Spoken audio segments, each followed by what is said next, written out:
my channel. My name is Emily and this is mine and my family's budgeting journey. We are a homeschooling family of 4. It's myself and my 3 beautiful kids. So welcome on this channel. We do cash stuffing weekly, we do budgeting. I also do some prepping videos like today, and also you notice that we have a slightly spooky theme because my birthday is Halloween, so at this time of year we are really enjoying the season of autumn, and also you'll get hauls from me and all sorts of content. So if that sounds like something you'd be interested in, please like and subscribe.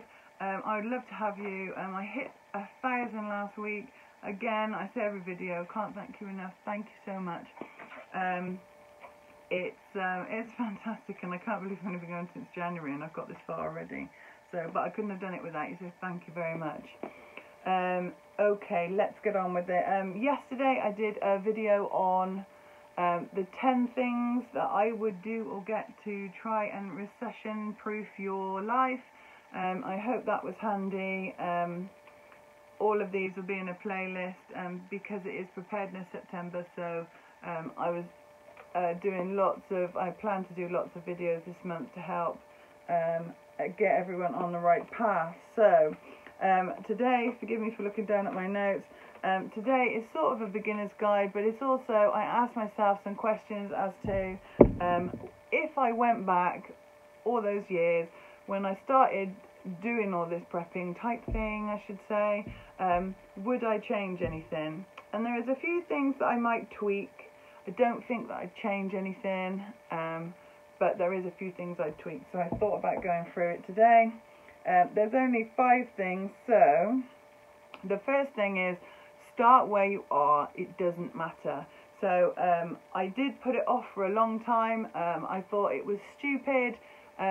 Maybe, you know, I was being, you know, silly, but you have to remember that you have to look after your own, you have to look after your family, and that's all you're doing, is getting a few extra things. You're not stripping shelves, you're just getting a couple of extra things that you can afford every week. But for months I did put it off, saying, well, I'll do it next month when I've got some money, you know, or I'll do it next week when I've got some money, or, you know, whatever, and it just so doesn't work like that.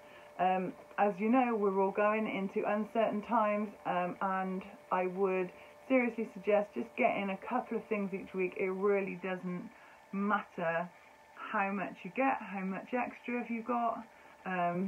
It's just about that you're actually doing something, and all of that will soon add up, I promise you. So yeah, the first one is start where you are. It doesn't matter. The second one is don't feel silly or guilty if you're, as long as you're not stripping the shelves or, you know, taking hundreds of something.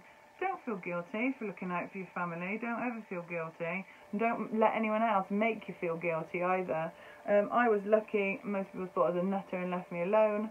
So, not, you know, not that I told everybody, but I'm talking about family and stuff now. So it was just a case of, you know, I got on with it.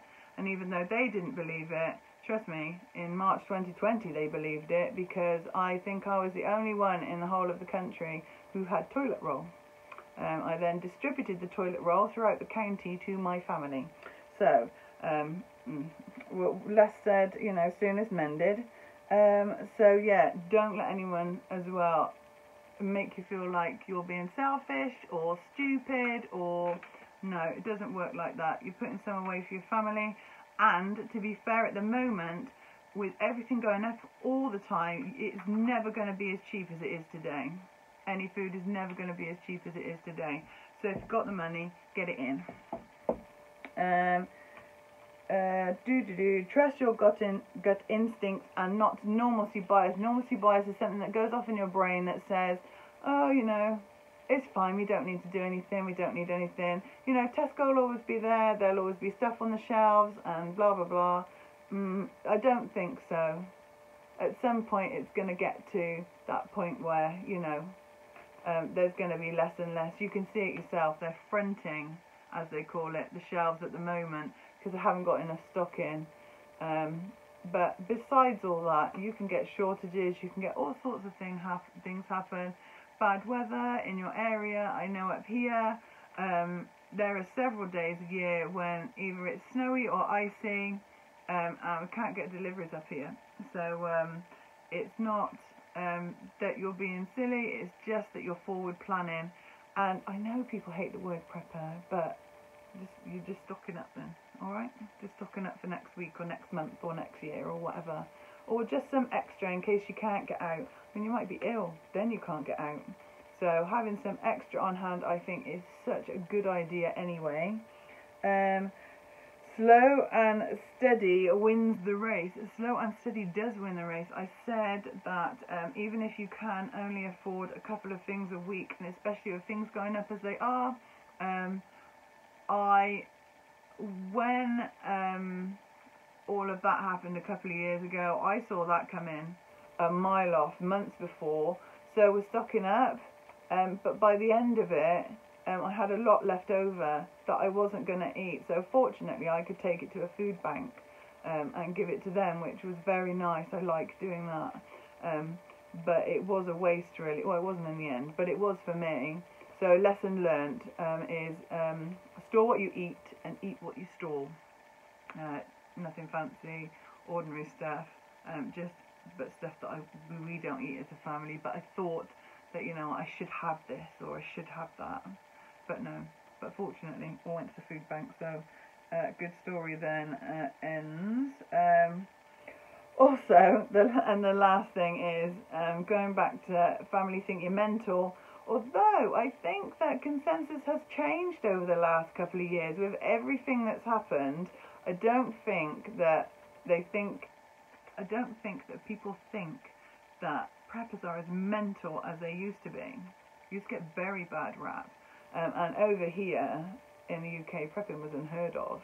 I mean, there was a few, and we've seen all the documentaries about doomsday prepper, and my goodness, that made everyone look bad. But, you know, no skin off my nose, really, don't care. But I still carried on anyway, and during the pandemic, turns out I was right. But yeah, I would now store for family and friends. Even if they're not open to that sort of putting stuff away, prepper mindset. I notice older people are open to that because obviously they went through lots of things, like the war or afterwards, because rationing, my mum tells me, went on till the mid-50s. So it wasn't like, you know, the war ended and then everything got back to normal. It took about 10 years to get back to normal. Mum said that. So yeah. They're used to making do and, you know, carrying on and maybe putting a few things by for the winter, get a nice harvest in the garden, say, you know, putting those in your freezer or whatever. Yeah, it's just, put things away for friends and family, even though, you know, they don't want it. They will need it, and if they don't need it, then I will donate it to the food bank again. But yes, I just put extra of our stuff away, just in case anything else happens or they get ill. I mean, as you know, my mum was undergoing some treatment, and like making sure that she had food, ordering her food online, taking her food hampers, that sort of thing. You know, she got looked after a lot by a lot of people, so that was lovely. But being able to gift someone food as well is a lovely thing. I can't tell you how good that feels, that, you know, you give to people and, yeah, that you've actually helped someone because you've thought ahead. Maybe they don't, you know, maybe they don't have to. Don't have to. Maybe they haven't thought about it too, because they've got stuff going on in their lives now. So like that, giving to a food bank is real nice, especially at the moment, because I know everyone's short. But I do like doing that. And also I give to the local hedgehog charity. Funny, but I do. At the end, you know, in the aisles, behind the tills in our supermarket, we've got all the charities and things, and it tells you what it goes to. I have tons of dog food anyway, so I just put some extra in the hedgehog pile. Wonderful stuff. Love that so much. So yeah, putting food by for other people and giving, I'd say, is the last one. I'd never given anything away until a couple of years ago. But that felt good. I mean, all the money that we used to raise used to go from my mum's church, used to go to the local women's refuge by them. So it is a lovely thing to do, and if you can do it, there's always someone worse off than you. So let me stop rambling. I hope that was useful. It's just a little thing that I would go back and maybe tweak. Like I said, I wouldn't go back and change anything, because it's been really useful and really handy, all of it, and I think that it has pandemic-proofed our house, shall we say. And I was able to gift other people as well, which is fabulous. I will say bye-bye for now. Thank you very much for watching. Please like and subscribe. And yeah, because the algorithm, I keep saying this, but the algorithms don't like us over here. I hope that all of that was good. Let me know your comments in the bottom. I would love to know what you've done or anything that I've missed out on. I say this every video. I'd love to know what you think about everything as well. So please leave your comments down below. Okay, love you all. See you soon. From my family to yours. Bye.